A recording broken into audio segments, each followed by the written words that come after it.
Yo, what's going on, guys? Snapback here. I'm feeling good. Hope you feeling good. Y'all know the vibes, man. Y'all know the vibes. And today, I think I found the answer to all the MK prayers, bro.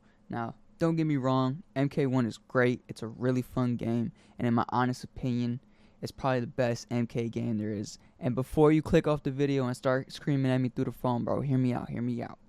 The air combos are what makes the game fun. And on top of that, you get an ally to extend your combos that were impossible to do alone. And I agree, bring back one-on-one fights. I think a separate mode from that would be awesome, but having another fighter to extend those combos makes the game fun. I'm sorry.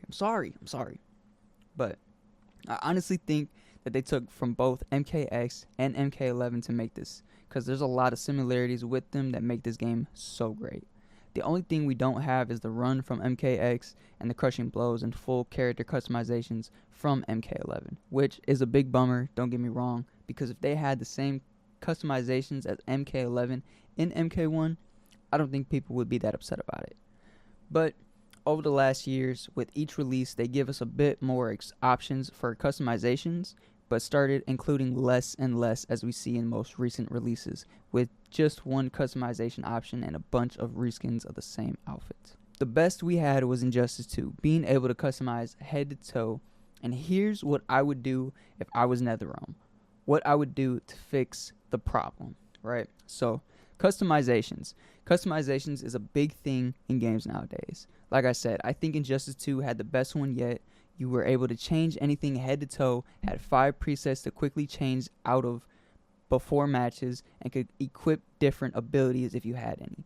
And they can do this the same way with the next MK. The same way they did MK1's rank up system should be implemented in the next one, where you rank up, but this time your character gets a gear set or shader for a certain rank.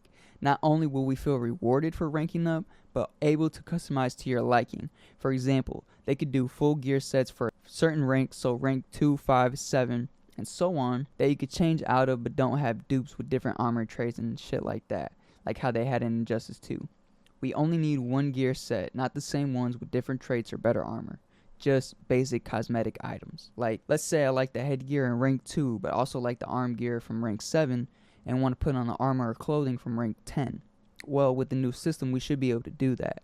That way, we can create a truly unique combatant, giving us head-to-toe customization with the shader of our choosing to put on different gear sets so that they're not stuck with a certain color palette. And even being able to change the weapons or their powers color should be a thing too.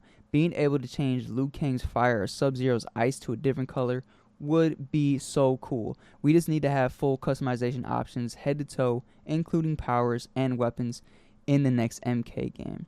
Which brings us to why MKX has to be like COD. Hear me out. Let me explain. So, I think COD has the right idea, right? Of bringing back old things you've purchased from previous games and being able to play them on the current one. And it's not perfect right now, trust me. I can't just hop on zombies in BO6 and play my Homelander skin from MW3.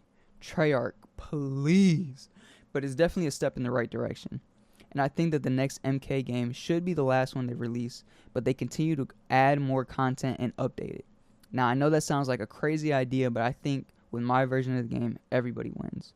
Because I want to be able to play MK with every single character on the roster. And just think, they'll have tons and tons of content they could release for years and years to come. Think about it. Having every original MK character and the exclusive ones all in one game.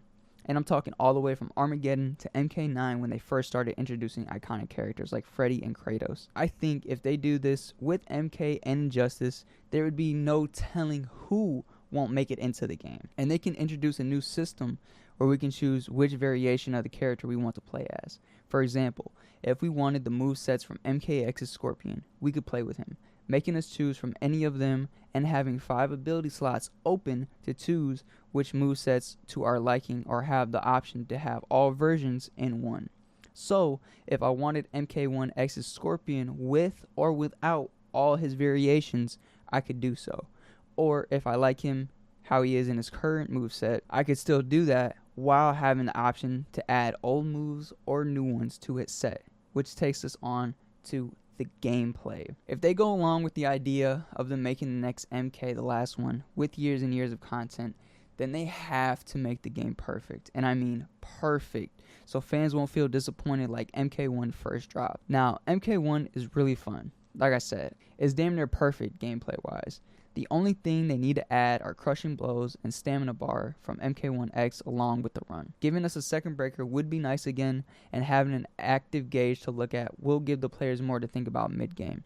Having crushing blows back could change odds of many games and add additional adrenaline racing through your veins. Because that's the heart of the game. Being able to make a comeback under impossible circumstances or feeling like an undefeatable MK champion. I love being in a match against someone else who knows how to play the game, who makes me think under pressure and try to find ways to punish him and ultimately take the win. That's what it's all about. And they need to bring back mercies and friendship finishers, bro. I think for the crushing blows, they could add a second gauge just for that. Like, you have to be down a certain health to activate maybe. I don't know. That might make it a little cheap because if your opponent has a combo that can connect with the fatal and it can finish you off, it's like a guarantee win. So maybe if they only had 2 crushing blows per character and you only get 2 times to use them. So if you use them both in the first round, you won't have access to it again like how it was in MK11. They have to add the intros and outro scenes for your character as well, and the tower where you can level up your main character like how it was in MK11. To be honest, if they just brought the best parts of each game and put them all into one, it would be amazing. Like, you take the run and the gauge from MKX, then you take the customization, the leveling up system, along with the mercies, the friendship, plus the intro outro scenes from MK11, and then you have the cameos and air combos from MK1. It's a goddamn masterpiece. You feel me?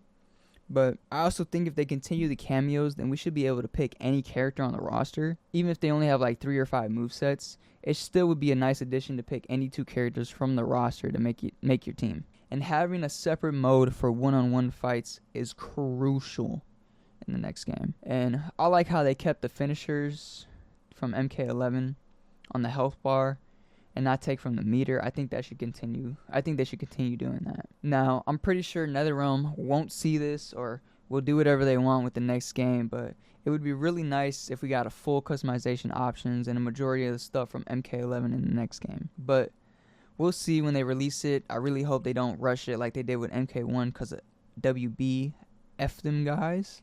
But I still think we'll get Injustice 3 before the next MK.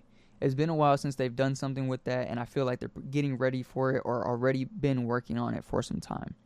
So only time will tell. Hopefully we'll get some sort of hint or official announcement for it, but who knows at this point. Anyway, let me know down in the comment section below what you guys think they should do for the next game. I'll be in the comment section responding and replying to all and as many as I can. And do you guys agree with me? Should the next MK and Injustice be the final ones where they just continue to release more and more content for them and continue to update instead of having a limited amount of characters per game? Let me know down below. And if you're interested in full uncut videos, because I like to swear like a sailor, then be sure to check out my Patreon. I do have a couple videos on there that are not on YouTube. And not only are you supporting me and the channel, you get access to videos a couple days before they are released on YouTube. You get to engage in polls on what videos you want to see next and so much more. So thank you guys so much for staying with me and hearing me rant, rumble till the end. I really appreciate you, and I will see you in the next one. Peace.